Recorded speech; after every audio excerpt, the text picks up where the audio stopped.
حضرت انس رضی اللہ عنہ روایت کرتے ہیں، یہ تو رسول اللہ صلی اللہ علیہ وسلم کی زندگی میں رسول اللہ صلی اللہ علیہ وسلم اور صحابہ کا معمول تھا۔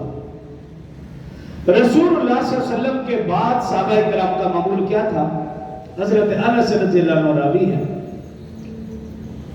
کہ میں نے رسول اللہ صلی اللہ علیہ وسلم کے صحابہ کو دیکھا، اب یہ ہمارے لیے رہنمائی شروع ہے،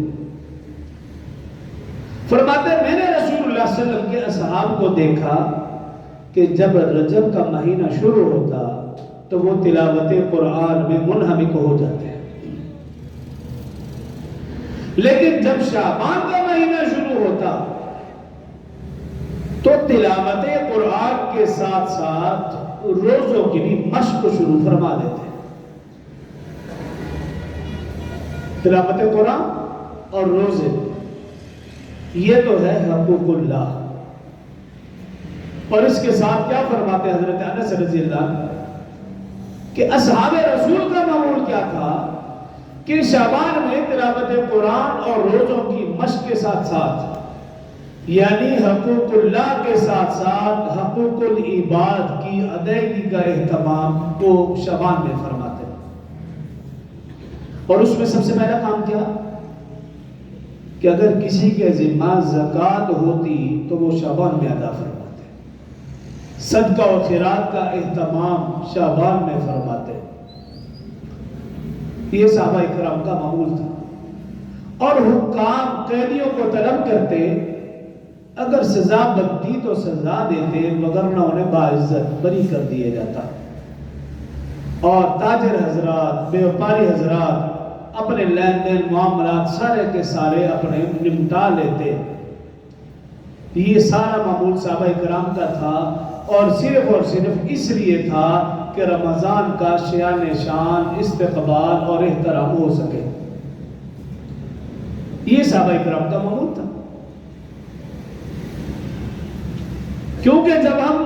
رمضان سے پہلے حقوق اللہ اور حقوق العباد دونوں کا لحاظ کریں گے، ادائیگی کا خیال کریں گے، تو رمضان میں پھر انسان کی توجہ خالصتاً اللہ کی طرف ہوگی، عبادات کی طرف ہوگی، عبادت و ریاضت کی طرف ہوگی۔ اس کو معلوم ہے کہ حقوق اللہ کو ادا کر کے میری اب مشق ہو چکی ہے، اب رمضان میں مجھے تلاوت قرآن کو مشکل نہیں لگ رہی، روزے میرے لیے کوئی مشکل نہیں، اور پھر وہ حقوق العباد کی ادائیگی تو وہ رمضان سے پہلے کر چکا ہے۔ اس کو معلوم ہے کہ جو میرے معاملات تھے سارے میں ادا کر چکا ہوں، اب رمضان کا مہینہ ہے، یا تو تلاوت ہو یا پھر عبادت ہو، اور روزے کو بچانے کا اہتمام ہو، کیونکہ ہم دیکھتے ہیں، ہمارا مشاہدہ ہے، جب کسی عزیز ترین مہمان نے آنا ہو تو پہلا کام ہم کیا کرتے ہیں؟ ذہنی طور پر اپنے آپ کو فارغ کر لیتے ہیں تاکہ پوری توجہ اس مہمان کی طرف ہو سکے، اور دوسرا کام کیا کرتے ہیں؟ عملی طور پر بھی اپنے سارے کام نپٹا لیتے ہیں تاکہ جب مہمان آئے تو پھر انسان ادھر ادھر دوسرے کام میں نہ لگے بلکہ مہمان کی خدمت میں لگے، اس کی خاطر تواضع کرے۔ اور تیسری بات، ہم ہر وہ کام کرتے ہیں جس سے مہمان خوش ہو، اور جب مہمان واپس جائے تو وہ ہماری تعریفوں کے پل باندھے ہیں اور جا کر بتائے کہ جن کے ہاں میں مہمان بنا تھا میرے میزبان ایسے تھے، انہوں نے میرے ایسا خیال کیا۔ بالکل اسی طرح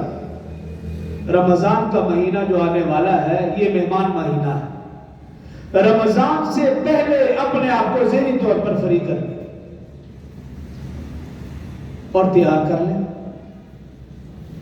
نمبر 2، عملی طور پر اپنے سارے کام نمٹا لیے جائیں۔ جو کام ہم رمضان میں نمٹائیں وہ پہلے کیوں نہ نمٹا لیں تاکہ رمضان میں انسان کی توجہ اس طرف رہے ہی نہ۔